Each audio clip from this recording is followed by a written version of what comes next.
சோர்ந்து போகாதே, அதி சீக்கிரத்தில் நீங்கிவிடும் இந்த லேசான உபத்திரவம். எங்கள் அன்பு பிதாவே, எங்கள் வாழ்க்கையிலே நீர் கூட வந்து கொண்டிருக்கிறீர், அதற்காக ஸ்தோத்திரம். உம்முடைய வார்த்தை எங்களுடைய இருதயத்துக்கு வரும்படி எங்கள் இருதயத்தை திறந்து உம்முடைய சமூகத்தில் வைக்கிறோம். ஆசீர்வதியும் இயேசுவின் நாமத்தில் பிதாவே, ஆமென். ஹல்லேலூயா, ஹல்லேலூயா. எத்தனை பேர் சந்தோஷமா இருக்கீங்க? பக்கத்தில் இருக்க கையை பிடிச்சி சொல்லுங்க, சந்தோஷமா இருங்க. நானும் சந்தோஷமா தான் இருக்கேன், நீங்களும் சந்தோஷமா இருங்க. அதையே இவ்வளோ சோகமா சொன்னா எப்படி? கொஞ்சம் சந்தோஷமா சொல்லுங்க பார்க்கலாம்.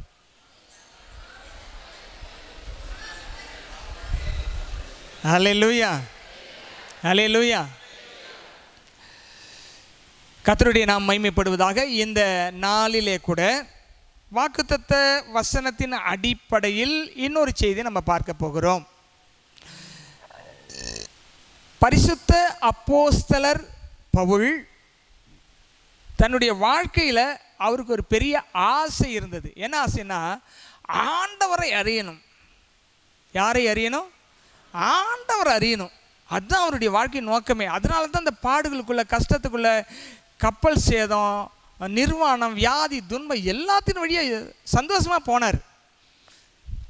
For to knowing God deeper and deeper, அதுக்காக தான் போனார். இப்போ அதன் அடிப்படையில் நம்ம ஒரு வசனத்தை, நம்ம வாக்குத்தத்த வசனத்தை பாருங்கன்னா, ஏசாயா 58:8 போட்டிருக்கிறது. வாசிங்க. 58:8. அப்பொழுது விடியற்கால வெளுப்பை போல உன் வெளிச்சம் எழும்பி உன் சுகவாழ்வு சீக்கிரத்தில் துளிர்த்து உன் நீதி உனக்கு முன்பாக செல்லும், கர்த்தருடைய மகிமை உனக்கு பின்னாலே காக்கும். ஹல்லேலூயா. நல்லா கவனிங்க. கர்த்தர் வாக்குத்தத்தத்தில், சத்தமா சொல்லுங்க, ஃபுல் இன் தி பிளாங்க்ஸ் எல்லாம் வரும், பொறுத்துக வரும், கோடிட்ட இடங்களை நிரப்புனா நீங்க நிரப்பிடணும். ஹல்லேலூயா. கர்த்தர் வாக்குத்தத்தத்தில் உண்மையுள்ளவர். வாக்குத்தத்தத்தை ரெண்டா பிரிச்சுக்கணும். நல்லா கவனிங்க. வாக்குத்தத்தத்தை ரெண்டா பிரிக்கணும். என்னன்னா, நிபந்தனைக்கு உட்பட்ட வாக்குத்தத்தங்கள், சொல்லுங்க. ரெண்டாவது நிபந்தனை இல்லாத வாக்குத்தத்தங்கள். நிபந்தனை இல்லாத வாக்குத்தத்தங்கள். இப்ப நிபந்தனைக்கு உட்பட்ட வாக்குத்தத்தங்கள் டெம்பரவரியானது, தற்காலிகமானது. நிபந்தனைக்கு உட்பட்ட வாக்குத்தத்தங்கள் தற்காலிகமானது. அப்படின்னா பூமிக்குரியதுன்னு வச்சுக்கிடுங்க, புரியுற மாதிரி. நிபந்தனைக்கு உட்படாத வாக்குத்தத்தங்கள் நித்தியமானது. அல்லேலூயா. பரலோக ராஜ்யத்தை தருவேன், நித்திய ஜீவனை தருவேன் என்பதுக்கு நிபந்தனை கிடையாது, விசுவாசத்தை கிடைச்சிடும். அல்லேலூயா. அதனால உன்னை ஆசீர்வதிப்பேன்னு சொன்னாக்க அதுக்கு நிபந்தனை இருக்கிறது. கொடுங்கல பொழுது உங்களுக்கு கொடுக்கப்படும், நிபந்தனை இருக்கு. அப்போ இந்த பூமிக்குரிய காரியங்களெல்லாம் நம்ம கிளைம் பண்ணி எடுக்கணும்னா நிபந்தனை இருக்கிறது. அதை நிறைவேற்றினால் கிடைக்கும், இல்லாட்டே கிடைக்காது. அல்லேலூயா. கானானை கொடுப்பேன் என்பது நிபந்தனையற்ற வாக்குத்தத்தம். ஆனால் கானானுக்குள் போவதற்கு நீ எப்படி இருக்கணுமோ அப்படி இருந்தால் தான் உள்ளே போகலான்னு சொல்கிறது நிபந்தனைக்கு உட்பட்ட வாக்குத்தத்தம். கிளாரிஃபை இருக்கணும், ரொம்ப தெளிவாக இருக்கணும் நம்ம. ஏன்னா பைபிளை சும்மா கண்மூடித்தனமாக ஏதோ பார்த்துட்டு போகக்கூடாது, தெளிவாக பார்க்கணும். ரெண்டு வகையில் பிரிச்சுக்கணும் வாக்குத்தத்தத்தை. அப்படி தான் நம்ம ஃபோக்கஸ் பண்ணி ஆக வேண்டும். சரி, இப்போ பழைய ஏற்பாட்டு காலத்தில் நிறைய வாக்குத்தத்தங்கள், இப்போ 1ஆம் தேதி வரும்ல, ஜனவரி மாதம் நிறைய வாக்குத்தத்தம் எடுப்பாங்க. பழைய ஏற்பாட்டில் எடுப்பாங்க, புதிய ஏற்பாட்டில் எடுப்பாங்க. மோஸ்ட் எனக்கு தெரிஞ்சு 90% பழைய ஏற்பாட்டில் தான் வாக்குத்தத்தம் நிறைய சபைகள் எடுக்கிறாங்க. எடுக்கக்கூடாதான்னா எடுக்கலாம். ஏங்க நீங்கள் புதிய ஏற்பாட்டுக்கு போயிட்டு ஏங்க பழைய ஏற்பாட்டில் எடுக்கிறீங்கன்னா, வாக்குத்தத்தம்லாம் முதலாவது யாருக்கு கொடுக்கப்பட்டது? இஸ்ரவேலருக்கும் அவர் சந்ததிக்கும் கொடுக்கப்பட்டது. நாம ஏன் எடுக்கிறோன்னா, விசுவாசிக்கிற சந்ததிக்கு அந்த வாக்குத்தத்தம்லாம் சொந்தமாக்கி கொள்ளலாம்னு ஆண்டவர் எழுதி வச்சுட்டார் அப்போஸ்தலர் நடபடிகளை. அதனால நம்ம கிளைம் பண்ணிக்கலாம். அல்லேலூயா. அவங்க யூதர்கள், அவங்களுக்காக கொடுக்கப்பட்டுருச்சு. ஆனால் நம்ம எடுக்கிறதுக்கு இயேசு கிறிஸ்து மூலமாக நம்ம எடுக்கிறோம். அல்லேலூயா. 2ஆம் அதிகாரத்தை நீங்கள் பார்த்தீங்கன்னா 48ஆம் வசனம் நினைக்கிறேன். அதில் வாக்குத்தத்தமானது உங்களுக்கும் உங்கள் பிள்ளைகளுக்கும் பின்வரும் சந்ததிக்கும் கொடுக்கப்பட்டிருக்கிறதா. அல்லேலூயா. சரி, இப்போ என்ன வாக்குத்தத்தம் இங்கே அப்படின்னு நீங்கள் பார்த்தீங்கன்னா, வாசித்துறீங்களா? எடுத்துட்டீங்களா? எடுத்த வாசிங்க, இல்லாட்டி நம்ம போகலாம் 2ஆம் அதிகாரத்தில். ஓகே, வாக்குத்தத்தமானது பேதுரு சொல்வார், வாக்குத்தத்தமானது எத்தனை வசனம்?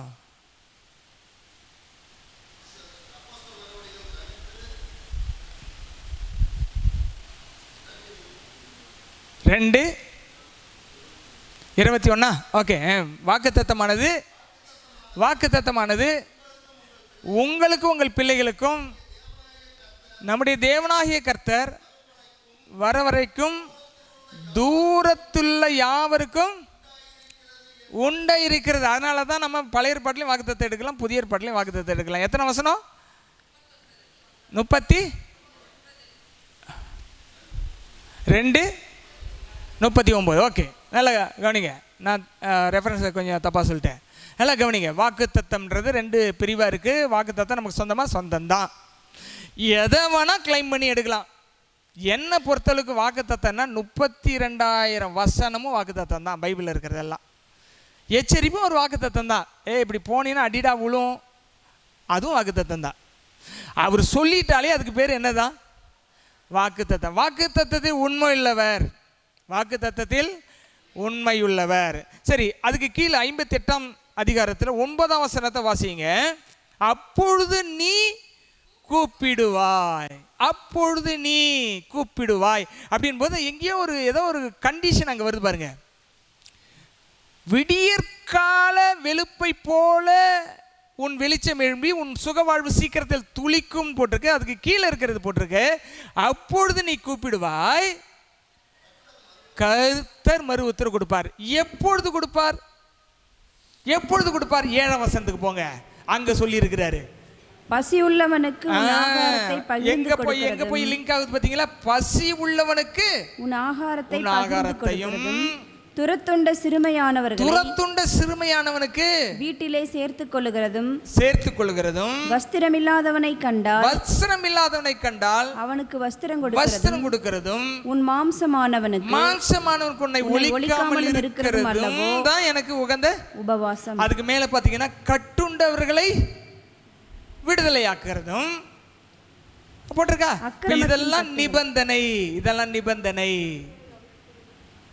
நிபந்தனை மேல இருக்க 1ஆம் வசனத்திலிருந்து 8ஆம் வசனம் வரைக்கும் 7ஆம் வசனம் வரைக்கும் பார்த்தீங்கன்னா நிபந்தனை. வாழ்க்கை மாற வேண்டும், வாழ்க்கை செழிக்க வேண்டும். இந்த வாக்கு தத்தத்தை நம்ம எடுத்து பயன்படுத்த வேண்டும், பொசஸ் பண்ண வேண்டும், கிளைம் பண்ண வேண்டும்னா நிபந்தனைகள் என்னவோ அதில் தான் கவனம் செலுத்தணும். வாக்கு தத்தத்தில் கவனம் செலுத்தக்கூடாது. வாக்கு தத்தம் கொடுத்துட்டாருன்னா அவர் நிறைவேற்றுவார், அவர் உண்மையுள்ளவர். நீங்கள் நிபந்தனைக்கு உட்பட்டு அதை பயணிக்கணும். அல்லேலூயா. எத்தனை பேருக்கு நான் சொல்றது புரியுது? சரி, இப்ப ஆண்டவர் மாறக்கூடியவரா மாறாதவரா? சத்தமா சொல்லுங்க. மாறாதவர். மாறவே மாட்டாரா? சரி, கவனிங்க, வசனம் வாசிக்கலாம். உபாகம் 31:8, யோசுவா 1:5, எபிரேயர் 13:5. இந்த 3 வசனத்திலையும் என்ன போட்டிருக்குன்னா, நான் உன்னை விட்டு விலகுவதும் இல்லை, உன்னை கைவிடுவதும் இல்லை போட்டிருக்காரா இல்லையா? இந்த 3 வசனத்திலையும் அதை போட்டிருக்கு. நான் உன்னை விட்டு விலகுவதும் இல்லை. உபாகம் 31:8, யோசுவா 1:5, எபிரேயர் 13:5 போட்டிருக்கு. நான் உன்னை விட்டு விலகுவதும் இல்லை, உன்னை கைவிடுவதும் இல்லை. சரி, இப்ப வாக்கு தத்தம் வாங்கிட்டோம், ஆண்டவர் வாக்கு தத்தம் நிறைவேற்றுன்னு சொல்லிட்டாரு. அப்படின்னா ஏன் வாக்கு தத்தம் நிறைவேறாம இருக்குது அப்படின்னா, நிபந்தனையை நம்ம நிறைவேற்றலைன்னா அவரு நிறைவேற்ற மாட்டார். நிபந்தனைக்குள்ள கண்டிஷன் அப்ளை போட்டிருக்காங்கல்ல, அந்த கண்டிஷன்ஸுக்குள்ள, அந்த லைஃப் ஸ்டைலுக்குள்ள நம்ம போகணும். நிறைய காரணங்கள் இருக்கு, வாக்குத்தத்தம் இருக்கு. இன்னைக்கு இன்னொரு பக்கத்தை நம்ம பார்க்க போறோம். வாசிங்க, உபாகம் 9ஆம் அதிகாரத்தில் 16ஆம் வசனத்தை வாசிங்க. உபாகம் 9:16. உபாகமம் 9:16. நான் பார்த்தபோது நீங்கள் உங்கள் தேவனாகிய கர்த்தருக்கு விரோதமாக பாவம் செய்து வார்ப்பிக்கப்பட்ட கன்றுக்குட்டியை உங்களுக்கு உண்டாக்கி கர்த்தர் உங்களுக்கு விதித்த உங்களுக்கு நியமித்த வழியை சீக்கிரமாய் விட்டு விலகினதை கண்டேன். விலகினதை கண்டேன். பாருங்க, ஆண்டவர் நிபந்தனையை சொன்னாரு, நிபந்தனையை விட்டு வெளியே போயிட்டாங்க. நிபந்தனை விட்டு வெளியே போயிட்டாங்கன்னா அவர் வாக்குத்தத்தம் கொடுத்தாலும் நிறைவேற்றுவார்னு சொல்ல முடியுமானா சொல்ல முடியாது. நிபந்தனைக்குட்பட்ட வாக்குத்தத்தங்களை நிறைவேற்றுவாரானா சொல்ல முடியாது. வாக்குத்தத்தம் நிறைவேற்றுக்க உங்களை மறுபடியும் அந்த நிபந்தனைக்குள்ளாக நடத்த செய்வாரே தவிர அவர் பரவாயில்லன்னு அப்படி விட மாட்டார். இதுக்கெல்லாம் மன்னிப்புலாம் கிடையாது, செய்யணும், அவ்வளோதான். இது கட்டளைகளை மாற்ற முடியாது, கட்டளைகளை நிறைவேற்றணும். யார் நிறைவேற்றணும்? யார் வாக்குத்தத்தம் வாங்குறாங்களோ அவங்க தான் அந்த கட்டளைகளை நிறைவேற்ற வேண்டும். இன்னொரு வசனம் வாசிங்க, நியாயாதிபதிகள் 16:20. நியாயாதிபதிகள், ஜட்ஜஸ் சாப்டர் 16:20. 16:20. அப்பொழுது அவள், சிம்சோனே, பெலிஸ்தர் உன்மேல் வந்து விட்டார்கள் என்றார். அவன் நித்திரை விட்டு விழித்து கர்த்தர் தன்னை விட்டு விலகினதை அறியாமல் எப்போதும் போல உதறி போட்டு வெளியே போவேன் என்றார். நல்லா கவனிங்க, நான் உன்னை விட்டு விலகுவதும் இல்லை, கைவிடு. இப்ப சிம்சோனை விட்டு ஆண்டவர் விலகினாரா இல்லையா? சிம்சோனை விட்டு கர்த்தர் விலகினாரா இல்லையா? அப்ப ஏன் விலகினாரு? அவன் கண்டிஷன் படி நடக்கல. சவரன் கத்தி தலையில போடக்கூடாது, நசரனா இருக்கணும், திராட்சை ரசம் குடிக்க கூடாது, இதெல்லாம் நிபந்தனை கொடுத்தாரு. இவன் மீறிட்டான். இவன் மீறினதுனால அவர் விலகிட்டார். வாக்கு தத்தம் கொடுத்தாலும் நிபந்தனைக்குள்ள பயணித்தால் தான் கூட இருப்பாரு, நிறைவேற்றுவாரு. கொடுத்துட்டாரு, நிறைவேற்றுவாரு. நீங்க இன்னொரு ரோட்ல போகக்கூடாது. கர்த்தரோடு போறது பதிலாக உலகத்தோடு, சாத்தானோடு, மனுஷனோடு நீங்க பயணிச்சீங்கன்னா வாக்கு தத்தம் நிறைவேறாது. இது ஜோசியம் கிடையாது, இது வாக்கு தத்தம், வசனம், வேதம். அல்லேலூயா, அல்லேலூயா, அல்லேலூயா. புரியுதப்ப? விலக மாட்டேன்னு தான் சொன்னாரு. நிபந்தனைக்குட்பட்ட ஆசீர்வாதங்களுக்குரிய நிபந்தனைகளை நீங்கள் பின்பற்றாத பட்சத்தில் விலகிடுவார். அல்லேலூயா. எத்தனை பேருக்கு புரியுது நான் சொல்றது? வசனத்தினால விளக்குறோம். வசனத்துக்கு கீழ்ப்படுகிறவங்க புரிஞ்சுக்கிட்டு அந்த வசனத்தில் பயணிக்கணும். அல்லேலூயா. சரி, இப்போ அப்படின்னா அவருக்கு கைவிடவும் தெரியும், கைவிடாம இருக்கவும் தெரியும். சொல்லுங்க பார்க்கலாம். அவருடைய கைவிடுதல் தற்காலிகமானதா இருக்கும், நிரந்தரமா கைவிட்ட மாட்டாரு. இப்ப சிம்சோனை கைவிடலையா? விலகிட்டார்ல. மறுபடியும் அவன் மனம் திரும்பினான். கண்ணெல்லாம் பறிக்கப்பட்டவருக்கு, கண்ணெல்லாம் பிடுங்கப்பட்டவருக்கு அவன் என்ன செய்தான்? ஐயோ ஒரு விசைன்னு கேட்டான். அப்போ விலகின ஆண்டவர் மறுபடியும் அவனுக்கு உதவி செய்கிறார். அது வேற விஷயம், நம்ம டீட்டெயிலை பின்னாடி பார்க்கலாம். அப்போ தேவன் சொல்லிட்டாரு, அவர் செஞ்சிருவாருன்ட்டு துணிகரமாக நம்முடைய சொந்த வழியில் போகக்கூடாது. நம்ம கர்த்தருடைய பாதையில் வசனத்தின்படி வலதுபுறம் இடதுபுறம் சாயாமல் நேர பயணிக்க கற்றுக்கொள்ள வேண்டும். அதுதான் balance in the word of God. சரியா பயணிக்கணும். அல்லேலூயா, அல்லேலூயா. அதுக்காக தான் ஆண்டவர் பழைய ஏற்பாட்டிலையும் மனம் திரும்புன்னு சொல்லுவார், புதிய ஏற்பாட்டிலையும் மனம் திரும்பு என் வழிக்கு வான்னு கூப்பிடுவார். காரணம், வாக்குத்தத்தம் கொடுத்துட்டேன், நிபந்தனைக்குட்பட்டு சரியாக நடத்தினா சீக்கிரமாக நிறைவேற்றுவேன்னு சொல்கிறார். சரி, இப்போ இந்த இன்னொரு விஷயத்தை நம்ம பார்க்கலாம். இந்த மறுபடியும் நீங்கள் பார்த்தீங்கன்னா ஒரு வசனத்தை மட்டும் வாசிக்கிறீங்களா? எபிரேயர் 13:5 வாசிங்க. எபிரேயர் 13:5.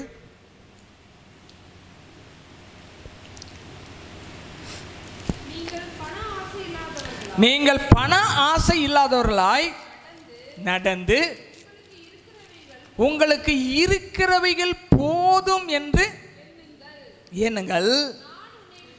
நான் உன்னை விட்டு விலகுவதும் இல்லை, உன்னை கைவிடுவதும் இல்லை. இப்போ இங்கே கண்டிஷன் சொல்லியிருக்காரா புதிய ஏற்பாட்டில்?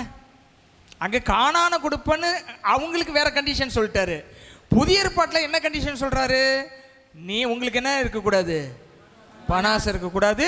அப்புறம் பணாசை இல்லாததில் இருந்து உங்களுக்கு இருக்கிறதே என்ன இது போதும் என்று எண்ணுங்கள். ஆனால் அடிப்படை விஷயங்கள். இப்போ வாடகை வீட்டில் இருந்துக்கிட்டு வாடகை வீடு இருந்தால் போதும்னாக்கா காலி பண்ண சொல்லிடுவாங்க. அதை சொல்லலை, எனக்கு சொந்த இடம் வேணும்னு கேளுங்க, அது தப்பு இல்லை. ஒரு பைக்கிலே கேளுங்க, ஒரு காரிலேயே கேளுங்க, வீடுலேயே கேளுங்க, கொடுப்பாரு. அப்போ இங்கே அர்த்தம் வந்து தப்பாக புரிஞ்சு கொள்ளக்கூடாது. என்ன சொல்லியிருக்கு? உங்களுக்கு இருக்கிறவைகளே போதும் என்று இருங்கள், நான் உன்னை விட்டு விலகுவதும் இல்லை. ரெண்டு கண்டிஷன் சொல்லிட்டாரா புதிய ஏற்பாட்டுக்கு? அவர் நம்ம விட்டு விலகாம இருக்கணும்னா தேவையில்லாத ஆசைகள், தேவையில்லாத நோக்கங்கள், தேவையில்லாத அப்ரோச்மெண்ட்லாம் இருக்கக்கூடாது. இல்லாமல் இருந்தால் இது ஒன்று. ரெண்டு உதாரணத்துக்கு சொல்லியிருக்காரு. எதெல்லாம் ஆண்டவருக்கு பிடிக்காதோ அதெல்லாத்தையும் விளக்கணும். அப்போ அப்படி இருந்தால் நான் என்ன சொல்றாரு? நான் உன்னை விட்டு விலகுவதும் இல்லை, உன்னை கைவிடுவதும் இல்லை என்று. சரி, சங்கீதம் 22:1 வாசிங்க. சங்கீதம் 22:1 வாசிங்க. என் தேவனே, என் தேவனே, என் தேவனே, ஏன் என்னை கைவிட்டீர்? தாவீது சொல்றாரு. இப்ப ஆண்டவர் கைவிட மாட்டான்னு சொல்றாங்கல்ல, கைவிட நான் உன்னை விலகுவதில்லை, உன்னை கைவிடுவதும் இல்லை. நல்லா புரிஞ்சுக்குங்க. பைபிளை ஆராய்ச்சி செய்ய ஆரம்பிச்சிருங்க தயவு செய்து. சும்மா படித்தோம், ஒரு யூடியூப்ல 4 மெசேஜை பார்த்தோன்னு போகாதீங்க. ஆராய்ச்சி பண்ணுங்க, டீப்பர் அண்ட் டீப்பர் போங்க, ஆழத்தின் மேல் ஆழத்துக்குள்ள போங்க. இப்ப தாவீது என்ன சொல்றாரு? என் தேவனே, என் தேவனே, ஏன் என்னை கைவிட்டீர்? ஏன் என்னை கைவிட்டீர்? அப்ப தாவீதை கைவிட்ட சூழ்நிலை வந்துச்சா இல்லையா? வந்துச்சு. மத்தியில வாசிங்க 27:46 வாசிங்க. 27:46 வாசிங்க. இயேசு சிலுவையில் சொல்ற வார்த்தை 26:40. 9ஆம் மணி நேரத்தில் இயேசு ஏலி ஏலி ஏலி ஏலி லாமா சபக்தானி என்று மிகுந்த சத்தமிட்டு கூப்பிட்டார். அதற்கு என் தேவனே, என் தேவனே, என் தேவனே, ஏன் என்னை கைவிட்டீர் என்று அர்த்தம். என்னை கைவிட்டீர். கைவிட்டாரா? பிதா குமாரனை கைவிட்டாரா? ஹலோ, கைவிட்டாரு. இங்க வந்து பர்போஸ் வேற. நம்மளை சேர்க்கறதுக்காக அவரை கைவிட்டு நம்ம கையை பிடிச்சாரு. இமை பொழுது கைவிட்டாராம். அதுக்கு விளக்கம் சொல்லுது பைபிள். இமை பொழுது உன்னை கைவிட்டேன், ஆனாலும் உருக்கமான இரக்கங்களால் மீண்டும் உன்னை. அவருடைய கைவிடுதல் வாக்குத்தத்தம் பெற்றவர்களுக்கு தற்காலிகமானதான் இருக்கும், நிரந்தரமானதான் கிடையாது. அந்த மாதிரி சூழ்நிலை எல்லாருக்குமே வரும், எல்லாருக்குமே வரும். அப்போ சோர்ந்து போகக்கூடாது. சாது சுந்தர் சிங் ஒரு முறை நேபாள தேசத்தில் பிரசங்கித்த பொழுது, நேபாள மன்னர் கொண்டு போய் ஒரு பாழடைஞ்ச கிணத்துல, கைதிகள் எல்லாம் தண்டனை கொடுக்கறதுக்காக ஒரு பாழடைஞ்ச கிணறுக்கு, அந்த கிணத்துல கொண்டு போய் போட்டு மேலே மூடி போட்டு பூட்டை போட்டு பூட்டி சாவி கொண்டு போயிட்டாங்க. 3 நாள் அந்த அங்கெல்லாம் நிறைய பிணம் கிடக்குது, நாத்தடிக்குது, தாங்க முடியல. ஒரு நாள், 2 நாள், 3 நாள் வரைக்கும் அந்த நாத்தத்திலே இருந்தார். 3ஆவது நாள் இப்படியாக கத்தினாரா, என் தேவனே, என் தேவனே, ஏன் என்னை கைவிட்டீன்னு கேட்டாராம். இதோ வர்றேன்னு ஒரு சத்தம் கேட்டுச்சான். பார்த்தாக்கா அந்த கதவு திறந்துருக்கு, ஒரு கயிறு உள்ளே போகுது. அந்த கயிறு பிடிச்சிட்டு வான்னு சொல்லியிருக்காங்க. கயிறு பிடிச்சிட்டு மேலேறி வந்திருக்காரு. மேலேறி வந்து பார்த்தா ஒருத்தருமே காணாம். மேலேறி வந்து பார்த்தா ஒருத்தரையும் காணாம். மறுபடியும் எங்கே அவரை கைதி பண்ணி கொண்டாந்து இங்கே போட்டாங்களோ அதே இடத்துக்கு போய் மறுபடி பிரசங்கம் பண்ணாரா. இயேசு கிறிஸ்து மெய்யான தெய்வம், உலக ரட்சகர், பாவியை நேசிக்கிறார் அப்படின்னு பிரசங்கம் பண்ணக்குள்ள அந்த நாட்டு ராஜாவுக்கு ரொம்ப கோவம். யார் என்கிட்ட இருந்து சாவியை திருடி கொண்டு போய் திறந்து விட்டான்னு போய் பார்த்தா ஒருத்தருமே சாவி எடுத்துட்டு போல, பூட்டினது பூட்டபடி இருக்குது. கர்த்தர் அவரை விடுவித்தார். எல்லாருடைய வாழ்க்கையிலுமே ஏன் என்னை கைவிட்டீர் என்ற சூழ்நிலை வரும். அப்பொழுது நீங்க ஆண்டவர் பிடிச்சுக்கணும். இப்பெல்லாம் ட்ரெண்டிங் என்ன தெரியுமா? அவர் கைவிடவே அவருக்கெல்லாம் தெரியாது. அவெல்லாம் கைவிடவே மாட்டார். நீ என்ன பண்ணாலும் no no no no no stop it. அவருக்கு கைவிடவும் தெரியும், மறுபடி சேர்த்து கொள்ளவும் தெரியும். அல்லேலூயா. சிலர்லாம் என்னை விட்டு கொடுக்காதவர் விட்டும் கொடுப்பாரு, மறுபடியும் சேர்த்தும் கொள்வார். முரண்பாடுகளை இன்னைக்கு உபதேசமா மாத்துறாங்க, தப்பு. அது பாடல் வடிவில் வந்தாலும் பிரசங்கத்தின் வடிவில் வந்தாலும் வேதத்துக்கு எதிரான காரியங்களை நாம் சுட்டரிக்க வேண்டும், நம்மளை சுத்திகரித்துக் கொள்ள வேண்டும். தவறான சிந்தனைகளை உபதேசங்களாக நாம ஏற்றுக்கொள்ள கூடாது. அல்லேலூயா. சங்கீதம் 42:9 வாசிங்க. சங்கீதம் 42:9. நான் என் கண்மலையாகிய தேவனை நோக்கி, ஏன் என்னை மறந்தீர்? ஏன் என்னை மறந்தீர்? சத்துருவினால் ஒடுக்கப்பட்டு நான் ஏன் துக்கத்துடனே திரிய வேண்டும்? ஏன் துக்கத்துடன், ஏன் என்ன மறந்துட்டீங்கன்னு கேட்கிற தாவீது. அப்ப மறக்கிற சூழ்நிலை வருமா? வரும். கைவிடக்கூடிய சூழ்நிலை வருமா? வரும். விலகக்கூடிய சூழ்நிலை வருமா? வரும். ரெண்டு விதத்தில் அது வரும். ஒன்று, மற்றவர்களுக்காக நம்ம நன்மை செய்யும் பொழுது வரும், நிபந்தனை மீறும் பொழுதும் வரும். ரெண்டு விதத்தில் வரும். முக்கியமான செய்தியை உங்களுக்கு சொல்லிட்டு இருக்கிறார் ஆண்டவர். நமக்கு வாழ்க்கையில் தேவனை ஒன் சைடாக பார்த்து முடிவு பண்ணிடாதீங்க. இது வரைக்கும் தேவனை முழுசாக அறிஞ்சவங்க யாருமே கிடையாது. தவறா அவரை இவர் இப்படி தான், எவ்வளோ பாவம் பண்ணாலும் மன்னிச்சிருவாரு, அது கேள்வியே கேட்க மாட்டாருன்னு நினைக்கக்கூடாது. எவ்வளோ தப்பு பண்ணாலும் அவர் மன்னிச்சிருவார். நீ கேட்டியா மன்னிப்பு? தப்புன்றது ஒத்துக்கிட்டு பாவம் மன்னிப்பை கேட்டேன்னா கிடைக்கும். அது சில பாவங்களுக்கெல்லாம் காலம் கடந்து தான் மன்னிப்பார். சில பாவங்களை உடனே மன்னிப்பார், சில பாவங்களை தண்டித்து மன்னிப்பார், சில பாவங்களை சில வருடங்கள் கழித்து மன்னிப்பார். அவர் பல விதத்தில் இருக்கு. அதாவது எல்லாரையும் பற்றி சொல்லிடலாம், ஆண்டவர் இப்படி தான் அப்படின்னு யாரும் சொல்ல முடியாது. அவ்வளோ பெரியவர் அவர். முடிவுலாம் பண்ணிட முடியாது, எந்த முடிவுமே பண்ணிட முடியாது. அல்லேலூயா, அல்லேலூயா. அப்போ 1 ராஜாக்கள் 6ஆம் அதிகாரம் 13ஆம் வசனம் எடுங்க. 1 ராஜாக்கள் 6ஆம் அதிகாரம் 13ஆம் வசனம். இஸ்ரவேல் புத்திரர் நடுவில் வாசம் பண்ணி என் ஜனமாகி இஸ்ரவேலை கைவிடாதிருப்பேன் என்றார். என் ஜனமாகி இஸ்ரவேலை கைவிடாதிருப்பேன் என்றார். கைவிட மாட்டார். ஆனால் கைவிடக்கூடிய சூழ்நிலைகள் பரிசுத்தவான்கள் சந்திச்சிருக்கிறாங்க. அது ரெண்டு விதத்தில் இருக்குன்னு ஏற்கனவே நம்ம பார்த்துருக்கோம். ஏசாயா 41:17. 41:17. சிறுமையும் எளிமையுமானவர்கள் தண்ணீரை தேடி அது கிடையாமல் அவர்கள் நாவு தாகத்தால் வரலும் போது கர்த்தராகிய நான் அவர்களை செவி கொடுத்து இஸ்ரவேலின் தேவனாகிய நான் அவர்களை கைவிடாதிருப்பேன். தேவைகளில் கூப்பிடும் பொழுது கைவிடவே மாட்டார். நிபந்தனை மீறி போகும்பொழுது கைவிட்டுருவாரு. தேவைகளுக்காக நீங்கள் ஜெபிக்கும் போது நிச்சயமா யாரையுமே அவர் கைவிட்டதே கிடையாது, கைவிடவும் மாட்டார். அதுதான் ஏசாயா 41:17. கைவிடாதிருப்பேன். தாகத்துக்காக நம்ம என்ன அன்னைக்கு தாகமும் சாப்பாடு அவ்வளோதான், தண்ணியும் சோறும் தான் அன்னைக்கு தேவை. அவங்க பாட்டில் வாழ்ந்துட்டு இருப்பாங்க. இன்னைக்கு நிறைய தேவைகள் இருக்குது. இது டெக்னாலஜி நிறைந்த உலகமாக இருக்குது. இப்போ பைபிளில் லேப்டாப்காக ஜெபிக்கணும்லாம் கிடையாது. அப்போ லேப்டாப்னா அதுவே கிடையாது அந்த காலத்தில். இந்த காலத்தில் இருக்குது. இப்போ மவுஸுனாக்கா அன்றைக்கி சுண்டேலின்னு தான் தெரியும். இன்றைக்கி மவுஸுனா கம்ப்யூட்டரில் இணைக்கிற ஒரு பொருள்னு இன்னைக்கு தான் தெரியும். அப்போ மவுஸை கொடுங்க ஆண்டவரேனாக்கா எளிய கொடுங்க ஆண்டவர்னு அர்த்தம் கிடையாது. இங்கே வேறு மாதிரி அர்த்தமாகும். இப்போ நிறைய தேவைகள் இருக்கிறது. அந்த தேவைக்கு ஜெபிக்கும் பொழுது ஆண்டவர் கைவிடாது இருப்பார். நிபந்தனை விட்டு மீறி அவர் சொல்றதுக்கு கீழ்ப்படியாமல் போகும்பொழுது விலகிடுவார், கை விட்டுருவார். அது தற்காலிகமானதாக இருக்கும். கீழ்ப்படிஞ்சு மறுபடியும் வந்தால் அது ரெஸ்டோரேஷன் ஆகும், இல்லைன்னா தொடரும். அதுக்குரிய காலங்கள் வரும்பொழுது மாற்றங்கள் வரும். அதுக்கு கீழே 42ஆம் அதிகாரத்தில் 16 வசனத்தை வாசிங்க. 42:16. குருடரை அவர்கள் அறியாத வழியிலே நடத்தி அவர்களுக்கு தெரியாத பாதையிலே நடத்தி அவர்களை அழைத்து கொண்டு வந்து அவர்களுக்கு முன்பாக இருளை வெளிச்சமும் கோணலை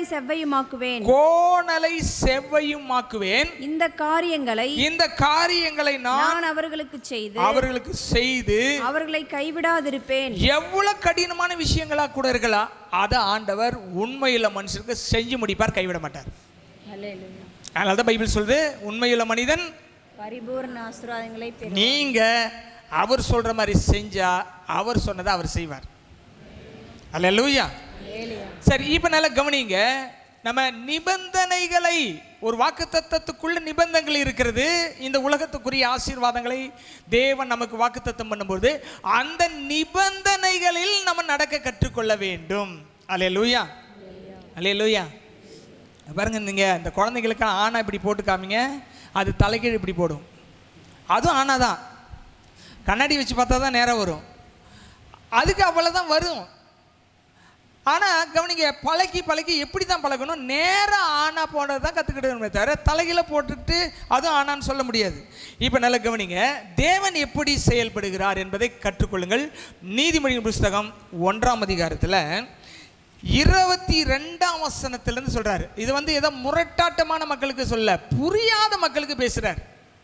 நிறைய பேர் வசனம் கேட்டாலும் சரி, எல்லாம் வசனம் நல்லா தான் இருக்குது, நம்மளால எங்கெங்க அது மாதிரிலாம் செய்ய முடியாதுங்க, ரொம்ப கஷ்டங்க அப்படின்றாங்க. அதான் பேதை. இங்கே 22 வாசிக்கிறேங்க. நீங்கள் பேதைகளே, நீங்கள் பேதமையை விரும்புவதும் நிந்தனைக்காரரே நீங்கள் நிந்தனையில் பிரியப்படுவதும். உங்களை பற்றி அப்படி சொன்னாங்க, சொல்லிட்டு போகிறாங்க. அதான் நிந்தனையில் பிரியப்படுவதும், மதியினரே நீங்கள் ஞானத்தை வெறுப்பதும் எது வரைக்கும் இருக்கும். இந்த மாதிரி மென்டாலிட்டியில் இருக்காதீங்க. ஆண்டவர் சொல்றாரு, என் கடிந்து கொள்ளுதலுக்கு திரும்புங்கள். நான் கடிந்து கொள்வேன் உங்களை, நீங்க பிள்ளைங்க, கடிந்து கொள்ளுதலுக்கு திரும்புங்கள். இதோ என் ஆவி உங்களுக்கு அருளுவேன், என் வார்த்தைகள் உங்களுக்கு தெரிவிப்பேன். ஆவி அருளுவார், வார்த்தைகளை தெரிவிப்பார். செய்ய முடியல பேதைகளுக்கும் மூடர்களுக்கும் நிந்தனையில் பிரியப்பட்டவர்களுக்கும் சொல்றாரு, என் ஆவியை கொடுக்குறேன், என் வார்த்தையை கொடுக்குறேன், அதை பெற்றுக்கொள்ளுங்க, செயல்படுங்கன்றாரு. சரி, அவங்க என்ன சொல்றாங்கன்னா, அதெல்லாம் சரி வராது, நம்ம விருப்பப்படி நம்ம வாழ்வோம் அப்படின்னு வாழ ஆரம்பிச்சாங்க. இது யார் எழுதுனது? சாலமோன் ஞானி எழுதுனது. சாலமோன் ஞானி யாரு? தேவனிடத்தில் ஞானத்தை கேட்டவர். அப்ப அவங்களுடைய பீப்புள் குரூப் எப்படி இருந்தது என்பதனுடைய ஒரு வெளிப்பாட்டு தான் இந்த நீதிமொழிகளின் புஸ்தகம். இந்த பகுதி என்ன சொல்றாரு? இவர் ஞானத்தை கொடுக்கறதுக்காக கூப்பிடுறாரு. நான் கூப்பிட்டும் நீங்கள் கேட்க மாட்டோம் என்கிறீர்கள், நான் என் கையை நீட்டியும் கவனிக்கிறவன் ஒருவனும் இல்லை. வாக்குத்தத்தம் கொடுத்துட்டாரு, எழுந்து ஜெபம் பண்ணுன்றாரு, வேதவாசின்றாரு, வழியை செவ்வை பண்ணுன்றாரு, ஞானத்தை பெற்றுக்கொள்ளுன்றாரு, விழிப்பை பெற்றுக்கொள்ளுன்றாரு, சுறுசுறுப்பை பெற்றுக்கொள்ளுன்றாரு. கையை நீட்டுறாரு, கூப்பிடுறாரு, யாரும் கேட்கல. அப்ப என்ன சொல்றாரு பாருங்க ஞானி, என் ஆலோசனை எல்லாம் நீங்கள் தள்ளி என் கடிந்து கொள்ளுதலை வெறுத்தீர்கள். ஆகையால், கண்டிஷன் வருதா இங்க, ஆகையால் நானும் உங்கள் ஆபத்து காலத்தில் நகைத்து நீங்கள் பயப்படும் காரியம் வரும்பொழுது ஆகடியம் பண்ணுவேன். ஆகடியம் என்னது? கிண்டல் பண்றது. யார் கிண்டல் பண்ணுவாரா? எப்படி இருக்கு பாத்தீங்களா? அப்ப நிபந்தனைகள், கர்த்தர் ஒரு வாக்குத்தத்தம் கொடுத்தா நிறைவேற்றுறதுக்குரியதான அந்த சாக்ரிஃபைஸ், அந்த கண்டிஷன்ஸுக்குள்ள நீங்க நிறைவேற்றிய ஆக வேண்டும். எனக்கெல்லாம் வாக்குத்தத்தம் கொடுத்தா பயம்தான் வரும். பெரிய வாக்குத்தத்தம் கொடுக்குறாருன்னு வைங்க, ரொம்ப பயப்படுவேன். ஐயோ, இந்த வாக்குத்தத்துக்குள்ள ஏகப்பட்ட சிக்கல், வலி, வேதனை எல்லாம் வரும்னு எனக்கு தெரியும். வாக்குத்தத்தம் கொடுத்துட்டா எல்லாம் துள்ளியெல்லாம் குதிக்க மாட்டேன், ரொம்ப அமைதியாகிடுவேன். ஏன் இந்த வாக்குத்தத்தம் கொடுத்தாரு, நம்ம எந்தெந்த பாதையெல்லாம் போக வேண்டியிருக்கோம் அப்படி யோசிப்பேன். இப்போ பாருங்கள், இந்த மாதிரி சபையை கட்டுவேன்னு சொன்ன உடனே நான் ரொம்ப சந்தோஷம்லாம் பண்ணல. ஏற்கனவே 2-3 சபையெல்லாம் கட்டியிருக்கிறோம் நாங்கள், அந்த சபை இடிக்கப்பட்டும் இருக்குது. அதனால் சபையை கட்டுறது ரொம்ப கஷ்டமாச்சேன்னு ரொம்ப யோசனை பண்ணி அமைதியாகிட்டேன். நான் பெரிய வாக்குத்தத்தம் கிடச்சுன்னா பெரிய இக்கட்டுக்குள்ளே போய் தான் வெளியே வரணும். நல்லா புரிஞ்சுக்குங்க. உன்னை வாளாக்காமல், அப்போ உன் தலைக்கு பெரிய பிரச்சனை வருதுன்னு அர்த்தம். ஏன்னா தலைக்குள்ள பல பிரச்சனைகள் வந்து தான் அப்புறம் வாளா இருக்கிற நம்மளை என்னவா மாத்துவாரு? Conditions apply. ஒரு வாக்குத்தத்தம் நிறைவேறுவதற்கு நான் என்ன செய்ய வேண்டும் என்று நீங்கள் ஆய்வு செய்து உங்களை பக்குவப்படுத்தி கொண்டீங்கன்னா வாக்குத்தத்தம் ஃபாஸ்டா நிறைவேறும். இல்லாட்டி அந்த ப்ராசஸ்குள்ளே நீங்கள் போய் வந்தால் தான் நிறைவேறும். இது வந்து அனுபவபூர்வமான உண்மை, வசனத்தின்படி உண்மை. அதுக்கு கீழே அடுத்த வசனத்தை கவனிங்க.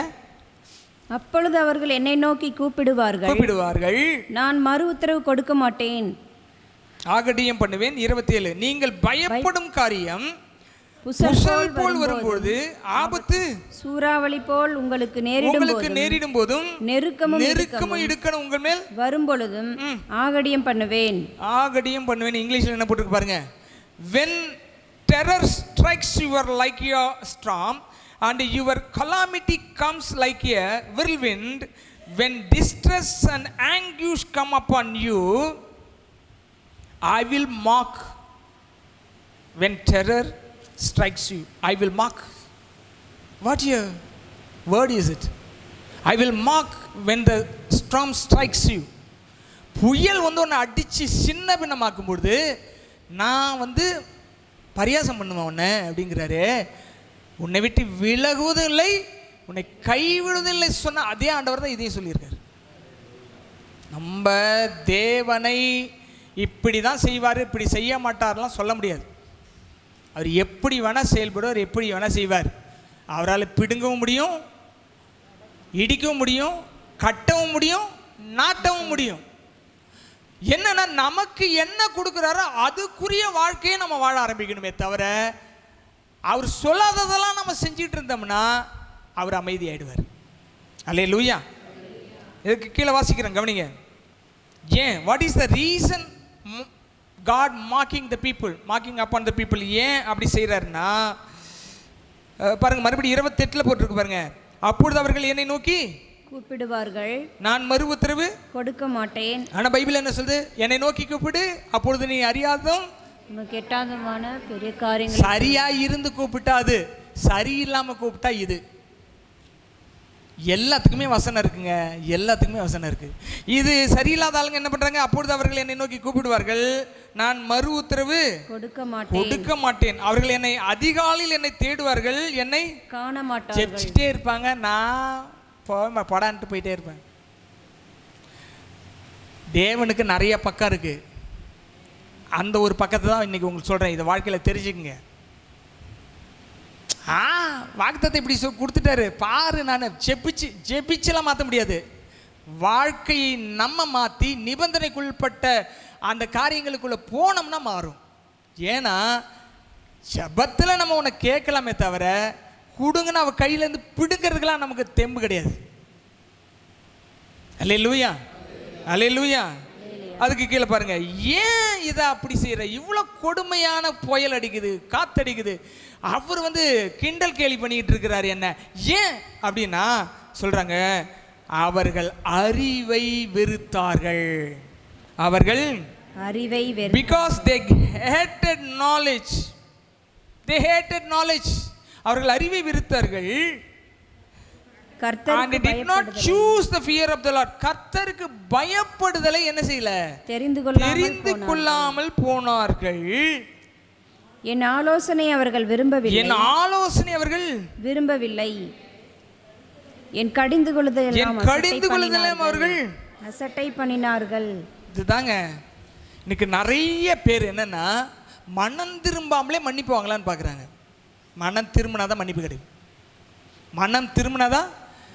இப்போ கெட்ட குமாரனை அப்பா எப்போ மன்னிச்சாரு? அவன் போனப்போ மன்னிச்சாரா, வந்தப்போ மன்னிச்சாரா?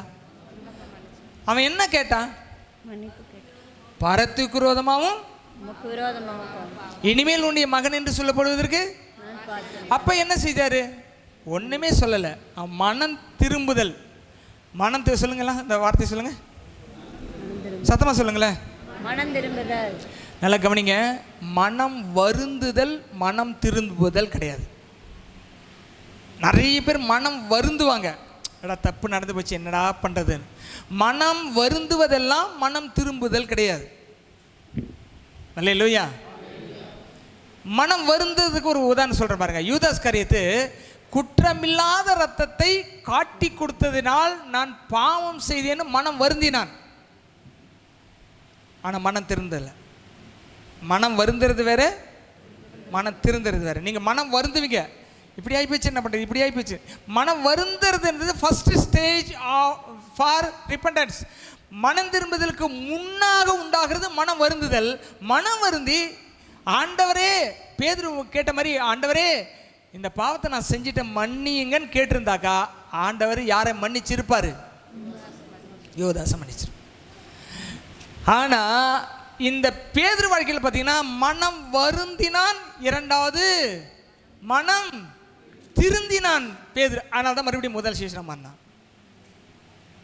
இந்த பைபிளை உள்ளர ஆழத்தில் படிக்க பார்த்தீங்கன்னா அந்த வசன உலகத்துக்குள்ளே போனோம்னா அது அற்புதமான காட்சிகளை எல்லாம் ஆண்டவர் பைபிளை வச்சிருக்கிறார். ஒரு சின்ன டிஃப்ரெண்ட் தான் மனம் வருந்துறதுக்கும் திருந்துறதுக்கும். ஆனால் அதுக்குள்ளே போய் பார்த்தோம்னா எத்தனை பேர் எப்படி வாழ்ந்துருக்கிறாங்க, எத்தனை பேர் விழுந்திருக்கிறாங்கன்றதை நம்ம பார்க்க முடியுது. அப்போ அது எனக்கு பாடமாக மாறுது. அல்லேலூயா. பாருங்க, அவர்கள் என்ன செய்தார்கள்? அறிவை வெறுத்தார்கள், கர்த்தருக்கு பயப்படுதலை தெரிந்து கொள்ளாமல் போனார்கள்.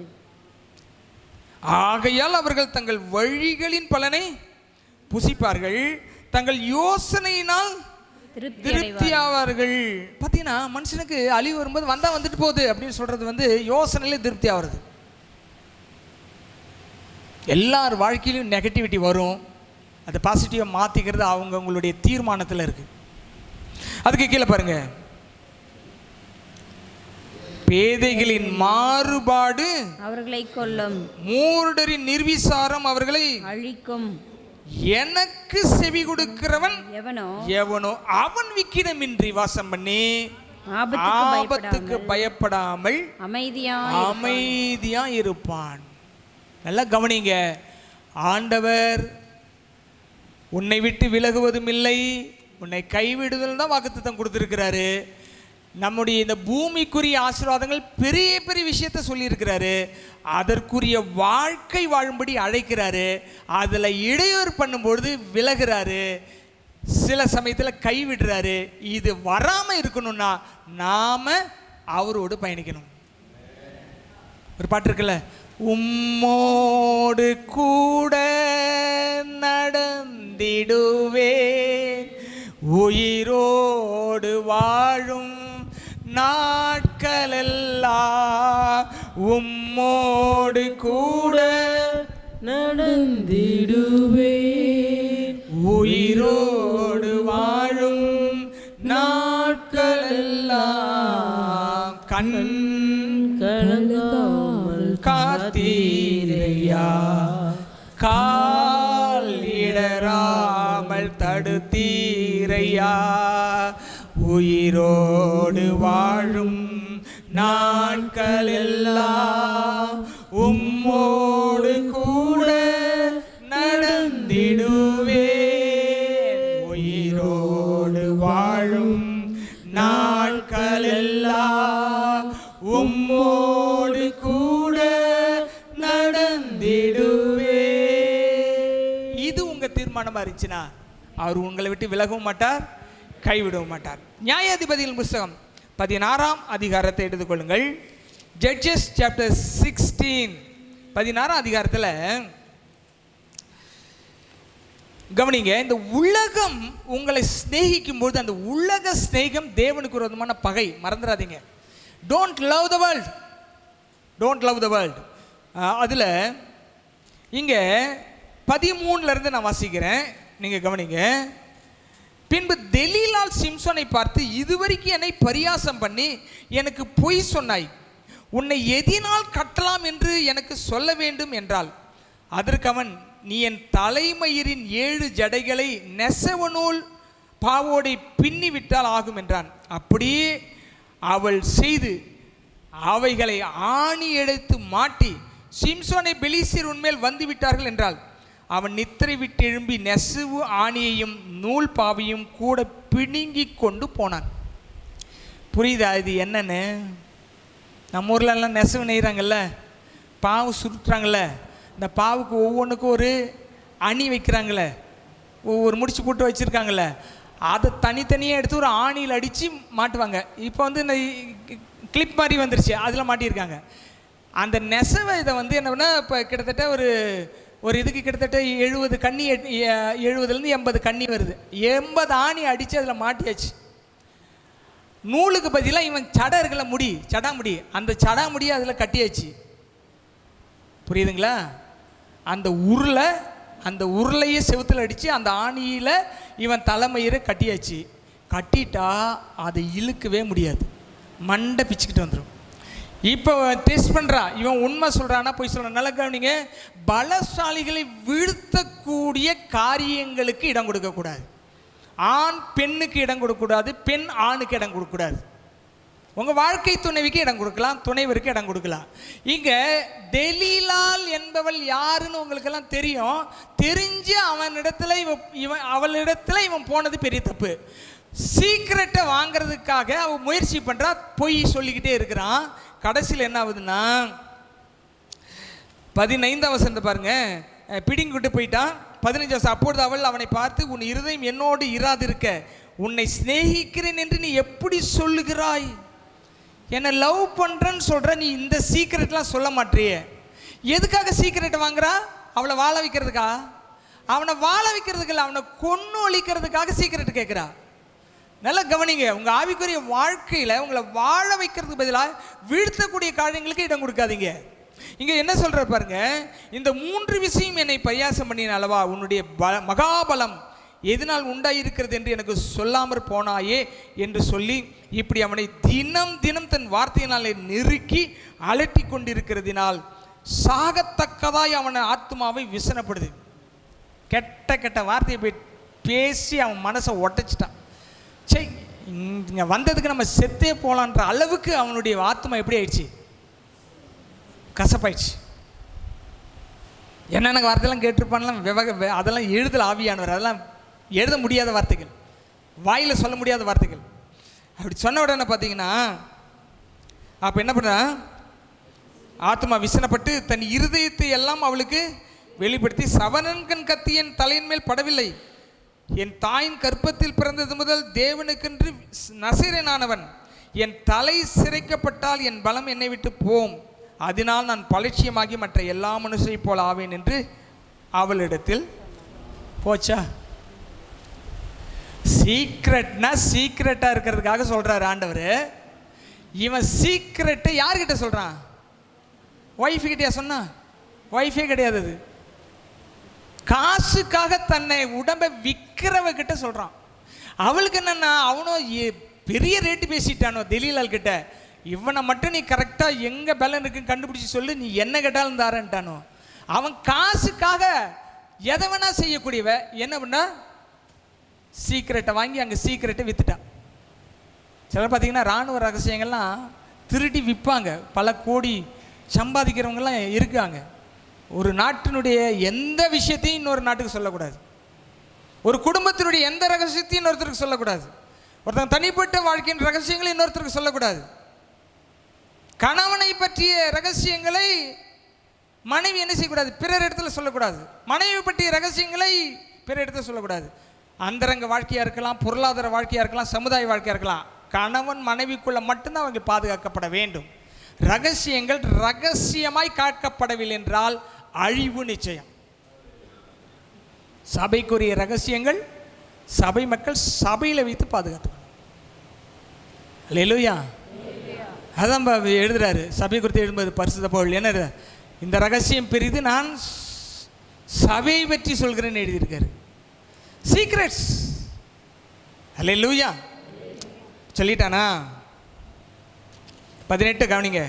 அவன் தன் இருதயத்தெல்லாம் தனக்கு வெளிப்படுத்தினதை தெலீலாள் கண்டபோது அவள் பெலிஸ்தரின் அதிபதிகளுக்கு ஆள் அனுப்பி, இந்த ஒரு விசை வாருங்கள், அவன் தன் இருதயத்தை எல்லாம் எனக்கு வெளிப்படுத்தினான் என்று சொல்ல சொன்னான். அப்பொழுது பெலிஸ்தியர் அதிபதிகள் வெள்ளி காசுகளை தங்கள் கைகளில் எடுத்துக்கொண்டு அவர் எடுத்துட்டா மூட்டையே காசு கொண்டாடுறாங்க. மூட்டையே காசு. நல்லா கவனிங்க, ஒரு மனுஷனை விட பணம் முக்கியம்னு நீங்கள் நினச்சிங்கன்னா இந்த தெலீலாள் மாதிரி சிந்தனை உங்களுக்கு இருக்குன்னு அர்த்தம். உங்களை தெலீலான்னு சொல்லலை, அந்த மாதிரி சிந்தனை அவளுக்கு. என்ன, இந்த பணம் தான் முக்கியம். இவன் செத்தான்னா பொழைச்சான், நமக்கு என்ன. பெலிசிய நாட்டு பெண் இவ, ஒரு இஸ்ரவேல பெண்ணை கல்யாணம் முடிச்சிருக்கலாம். இவன் பெலிசிய நாட்டு பெண்ணுக்கிட்ட வந்து அடிமையாகி காலில் விழுந்துட்டான் பாருங்க, ரகசியத்தெல்லாம் பிடிங்கிட்டா. சரி வந்துட்டான், நான் நம்பி இவனை வாழ வைப்பேன்னு நினைச்சாளா?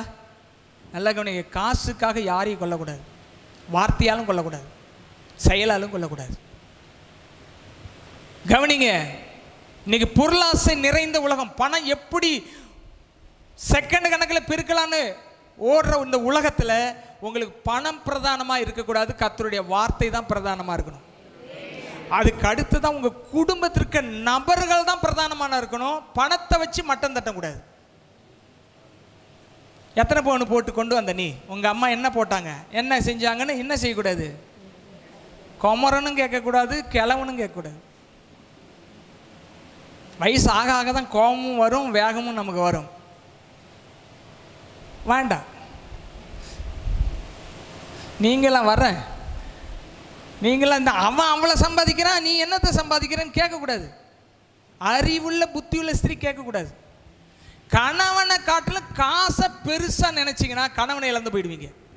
காசு உங்கள் காலில் வந்து விழுந்துடும், ஆனால் ஆள் இருக்காது. காசு பிரதானமானது அல்ல, உங்கள் கணவன் தான் பிரதானமான மனுஷன். எல்லாம் கையை ஒருத்தங்க பார்க்கலாம். கல்யாணம் ஆனவங்கள சொல்லுங்கள், கணவன் தான் எனக்கு பிரதானமானவர். ஐயோப்பா காது வலிக்குது, நீ வாயை திறந்து சொல்லலாம்ல. சொல்லுங்க, கணவன் தான், காசு எனக்கு பிரதானமானது அல்ல. காசை வச்சு சண்டை வரக்கூடாது. எந்த மனைவி காசை பேஸ் பண்ணி சொத்தை பேஸ் பண்ணி என்ன வரக்கூடாது, சண்டை வரவே கூடாது. அல்லேலூயா. இங்கே பாருங்க, பணம் தொழிலாளுக்கு ரொம்ப பிரதானமானது. காசு இருந்தால் மதிப்பு, காசு இல்லைன்னா மதிப்பு கிடையாது. இப்போ வாங்கினவ அவனை காப்பாற்றினாலன்னா கிடையாது, ரகசியத்தை பகிர்ந்து கொண்டால், காசை வாங்கினால் அவன். நான் 19 கவனிங்க, ரொம்ப பரிதாபமாக இருக்குது. இதெல்லாம் படிக்கும்பொழுது பார்த்தீங்கன்னா, அவெல்லாம் ஒரு மனுஷியா, பாவியாக கூட இருந்துட்டு போட்டுங்க, ஒரு மனுஷனை கொள்றாளே அவெல்லாம் மனுஷியா. இங்கே கவனிங்க என்ன போட்டு பாருங்க, அவள் அவனை தன் மடியில் நித்திரை செய்ய பண்ணி தூங்க வைக்கிறா. எப்படி தூங்க வச்சான்னு தெரியல, என்ன சொல்லி தூங்க வச்சான்னு தெரியல, என்ன கொடுத்து தூங்க வச்சான்னு தெரியல. படுக்க வைத்து நித்திரை செய்ய பண்ணி ஒருவனை அழைத்து அவன் தலையின் 7 ஜடைகளையும் சிறப்பித்து அவனை சிறுமைப்படுத்த தொடங்கினால. கவனிங்க, காசை நீங்கள் பிரதானப்படுத்தினால் உங்கள் வாழ்க்கை துணையை சிறுமைப்படுத்த ஆரம்பித்து விடுவீர்கள். பணத்தை நீங்கள் பிரதானமாக வைக்கும்பொழுது எல்லாமே உங்களுக்கு அற்பமானவர்களாக தான் தெரியும். உங்கள் கணவனாக இருக்கலாம், உங்கள் சகோதரனாக இருக்கலாம், கூட பிறந்த சகோதரிகளாக இருக்கலாம். பணத்தை நீங்கள் பிரதானமான வச்சிட்டிங்கன்னா எல்லாத்தையும் சிறுமைப்படுத்துருவீங்க, ஒன்றும் இல்லைன்னு சொல்லிடுவீங்க. அப்படி தான் இந்த ஆட்டிடியூட் அவளுக்கு இருந்தது. அவன் பலம் அவனை விட்டு நீங்கிட்டு. Don't share your secret to anybody. உங்கள் குடும்பத்தில் உங்கள் கணவர் பிரதானமாக இருக்கட்டும், உங்கள் குடும்பத்தில் உங்கள் மனைவி பிரதானமாக இருக்கட்டும், பணம் பிரதானமாக இருக்க வேண்டாம். சார் பணம் இல்லாமல் என்ன பாஸ்டர் பண்ண முடியும்? பணம் இல்லாமல் எல்லாத்தையுமே பண்ணலாம். பணம் இல்லாமல் எல்லாத்தையும் பண்ணலாம். ஆப்பிள் ஐஃபோன், அவர் ஓனர் பேர் தெரியல, மறந்து போச்சு. ஸ்டீவ் வாக்ஸா, ஸ்டீவ், இந்த ஸ்டீவ்னு வச்சுக்கலாம். கேன்சரில் வந்து இறந்துட்டார். அவர் எழுதியிருக்காரு, பணத்தை வச்சு ஒன்றுமே பண்ண முடியாதுன்னு எழுதியிருக்காரு. பணத்தை வச்சு ஒன்றும் பண்ண முடியாதுன்னு எழுதியிருக்காரு. பணத்தினால பிரச்சனை பண்ணிங்கன்னா உங்களுக்கு புத்தி சரியில்லைன்னு அர்த்தம். புத்தியுள்ள மனைவி தன் வீட்டை, புத்தி இல்லாதவள் புல்டோசரை வச்சு இடிக்கிறாள்னு போட்டிருக்கு, ஜேசிபி வச்சு இடிக்கலான்னு போட்டிருக்கு, டிராக்டர் கொண்டு வந்து இடிக்கிறாள்னு போட்டிருக்கு. என்னன்னு போட்டிருக்கு? உங்க சொந்த கை ஜேசிபியோட மோசமான இயந்திரம். பணத்தை சம்பாதிக்கிற கை குடும்பத்தை கட்டுறதுக்கு தான், குடும்பத்தை இடிக்கிறதுக்கு அல்ல. தவறான சிந்தனை உள்ள மனிதர்களோடு சவகாசம் வச்சுக்காதீங்க. ரட்சிக்கப்படாதவர்களோடு ரட்சிக்கப்பட்டவர்கள் உறவாடாதீங்க. அவர்கள் மேல் தவறான சிந்தனை உங்கள் மனதில் புகுத்தப்படும். அல்லேலூயா. இப்போ கார் வாங்குறீங்க, பார்ட்னராக போனா ரட்சிக்கப்படாதவர்கள் ரட்சிக்கப்பட்ட 2 பேர் சேர்ந்து ஒரு கார் வாங்கி ஓட்டினீங்கன்னா செட் ஆகுது. அவங்களுடைய சிந்தனை வேறு, உங்கள் சிந்தனை வேறு. ரட்சிக்கப்படாதவர்களை ரட்சிக்கப்படாதவர்கள் அவங்களுக்குரிய இடத்துல வைங்க. சுவிசேஷம் அறிவிக்கிற இடத்துல அவங்கள வைக்கணும். அவங்கள பிரதானமாக உங்கள் வீட்டில் தீர்மானம் எடுக்கிற இடத்துல அவங்கள வைக்கக்கூடாது. இங்கே கவனிங்க, பரிதாபமாக இருக்கு. அப்பொழுது அவள் சிம்சோனே 20 வசனம், அப்பொழுது தெலீலாள் சிம்சோனே, பெலிஸ்தியர் உன்மேல் வந்து விட்டார்கள்.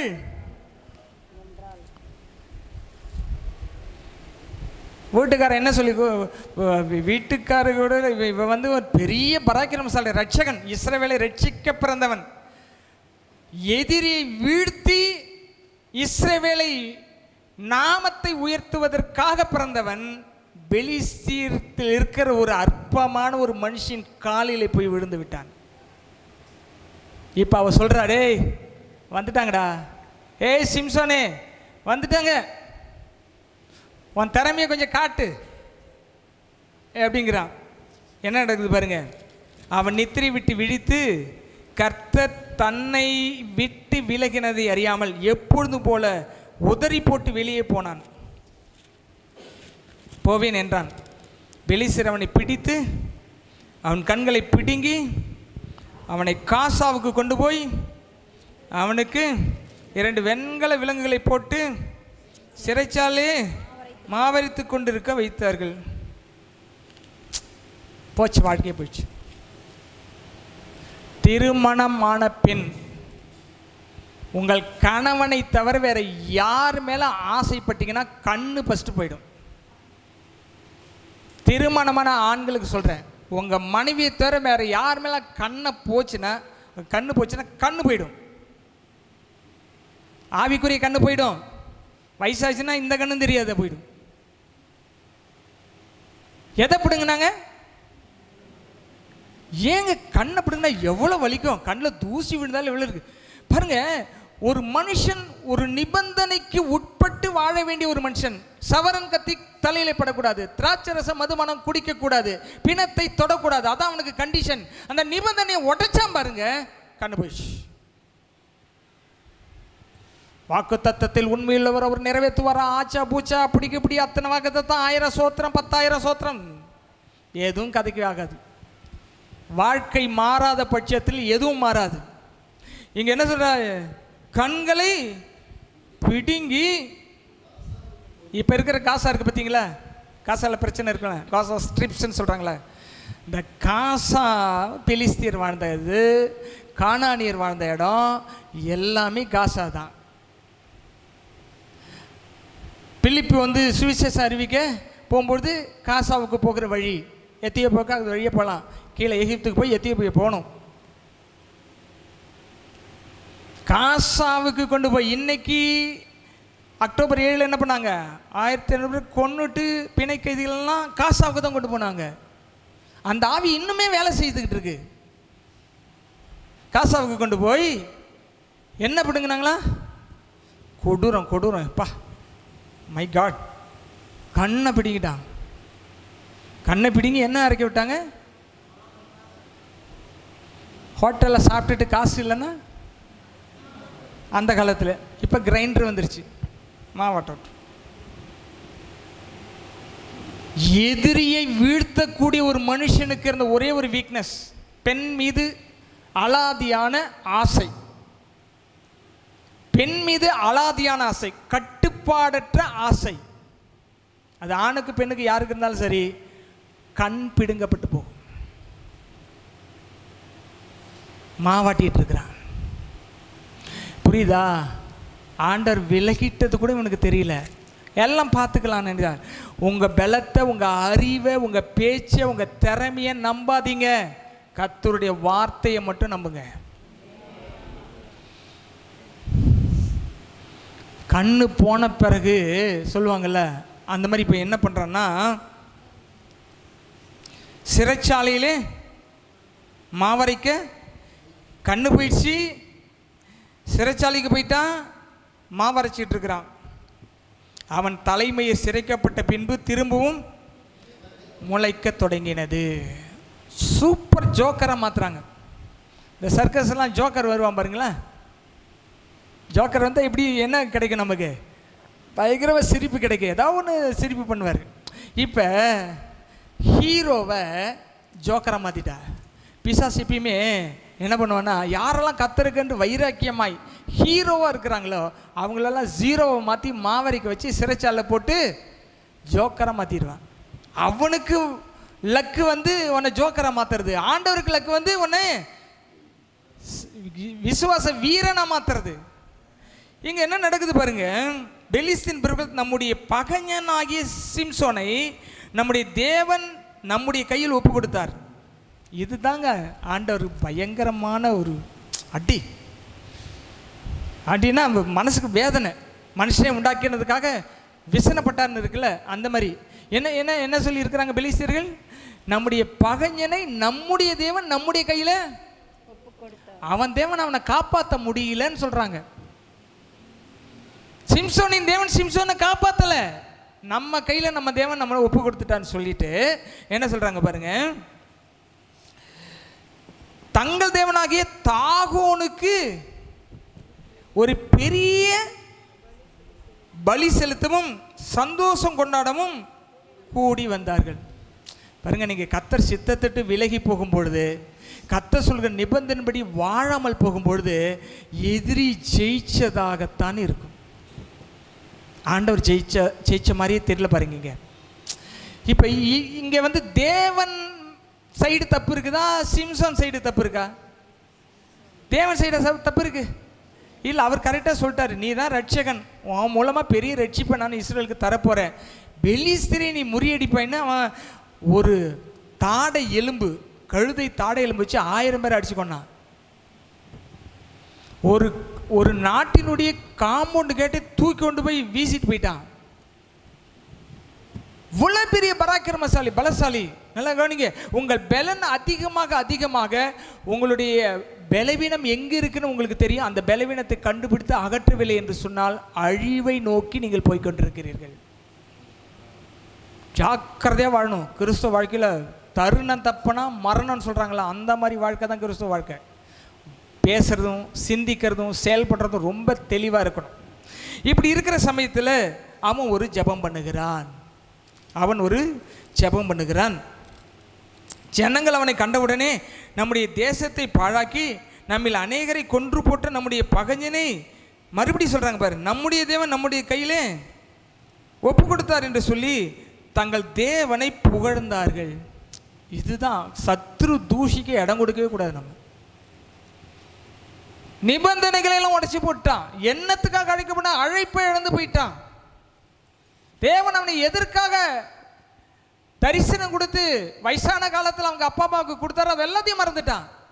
பெற்றோரை மறந்துட்டான், தேசத்தை மறந்துட்டான், தேவனை மறந்துட்டான், அழைப்பை மறந்துட்டான், பிரதிஷ்டையை மறந்துட்டான், எல்லாத்தையும் மறந்துட்டு இப்போ போய் எதிரிகள் எங்கள் தேவன் உன்னை எங்கள் கையில் ஒப்பு கொடுத்துட்டான்னு அவங்க தேவனை புகழற அளவுக்கு இவன் வாழ்க்கையை இப்படி ஆக்கிட்டான். இவங்க வாழ்க்கையினால் அப்படி ஆக்கிட்டான். ஆனாலும் கவனிங்க, இப்படி அவர்கள் மனமகிழ்ச்சியாக இருக்கும் பொழுது நமக்கு முன்பாக வேடிக்கை காட்டும்படிக்கு சிம்சோனை கூட்டி வாருங்கள் என்றார்கள். அப்பொழுது சிம்சோனை சிறைச்சாலையிலிருந்து கூட்டி கொண்டு வந்தார்கள். அவர்களுக்கு முன்பாக வேடிக்கை காட்டினான். ஜோக் அடிக்கிறான், விளையாட்டு காட்டுறான். குட்டிக்காரன் நடிச்சிருக்கலாம், இது பண்ணலாம், அது என்னமோ செஞ்சுருக்கலாம், தெரியல நமக்கு. அவனை தூண்களுக்கு நடுவே நிறுத்தினார்கள். சிம்சோன் தனக்கு கையிலாக கொடுத்து நடத்துகிற பிள்ளையாண்டானோட வீட்டை தாங்குகிற தூண்களிலே நான் சாய்ந்து கொண்டிருக்கும்படி அவைகளை நான் தடவி பார்க்கட்டும் என்றான். அந்த வீடு புருஷராலும் ஸ்திரீகளாலும் நிறைந்திருந்தது. அந்த பெலிஸ்தியர் சகல பிரபுக்களும் வீட்டின் மேல் புருஷரும் ஸ்திரீகளும் ஏறக்குறைய 3000 பேர் சிம்சோன் வேடிக்கை காட்டுகிறதை பார்த்து கொண்டிருந்தார்கள்.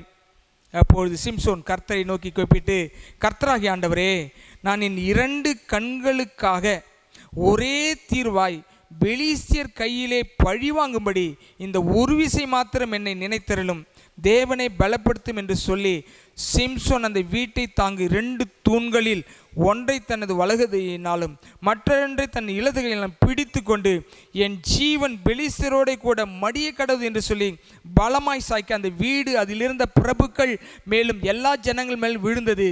இவ்விதமாய் அவன் உயிரோடு இருக்கில் அவனால் கொல்லப்பட்டவர்களை பார்க்கலாம், அவன் சாகும்போது அவனால் கொல்லப்பட்டவர்கள் அதிகமாய் இருந்தார்கள்.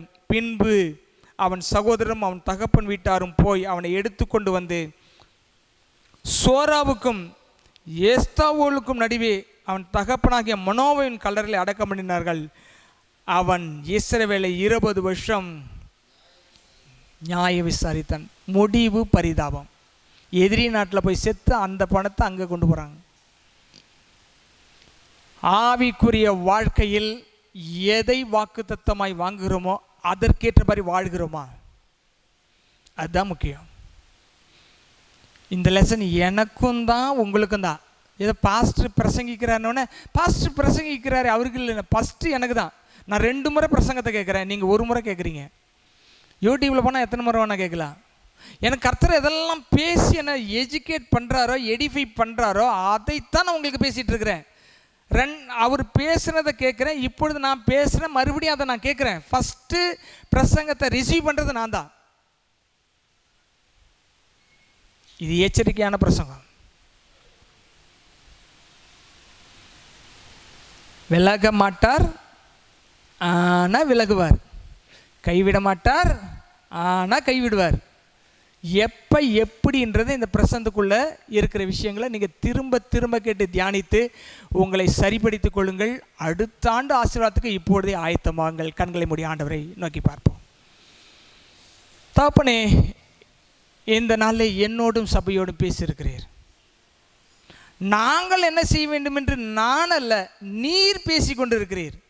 உம்முடைய வார்த்தையாக எத்தனை பேர் அதை ஏற்றுக்கொண்டு தன் வாழ்க்கையை சரிப்படுத்துகிறார்களோ அவர் வாழ்க்கையெல்லாம் ஒரு ஓப்பனிங் அவர்களுக்கு கிடைக்கட்டும். திரும்ப மறுபடியும் தற்காலிகமாக நீர் கைவிட்டிருக்கலாம், தற்காலிகமாக விலகி இருக்கலாம், திரும்ப நீர் பழைய ஸ்தானத்தவர்களை நிறுத்தி அவர்களை உம்மோடு கூட வாழ வைத்து வருகை வரைக்கும் காத்துக்கொள்ளும்படி உடைய கரத்தில் ஒப்புக் கொடுக்கிறேன். உடைய வல்லமையுள்ள கரத்தில் அர்ப்பணிக்கிறோம். ஆசீர்வதியும் இயேசுவின் நாமத்தை ஒப்புக் கொடுத்து ஜெபிக்கிறேன் நல்ல பிதாவே. இருதயத்தை கைவி சொல்லுவோம். என் ஆத்துமாவே கர்த்தரை ஸ்தோத்திரி, என் முழுவலுமே அவருடைய பரிசுத்த நாமத்தை ஸ்தோத்திரி. என் ஆத்துமாவே கர்த்தரை ஸ்தோத்திரி, அவர் செய்த சகல உபகாரம் கண்டு வராது. ஆமென். நம்முடைய கர்த்தராகிய இயேசு கிறிஸ்துவின் கிருபையும் பிதாவாகிய தேவனுடைய அன்பு பரிசுத்தாவின் ஐக்கியம் காவலும் சமாதானம் உங்கள் அனைவரோடு என்றென்றும் இருப்பதாக. ஆமென், ஆமென். ஹல்லேலூயா, ஹல்லேலூயா, ஹல்லேலூயா. கர்த்தர் உங்களை ஆசீர்வதிப்பார். God bless you. God bless you.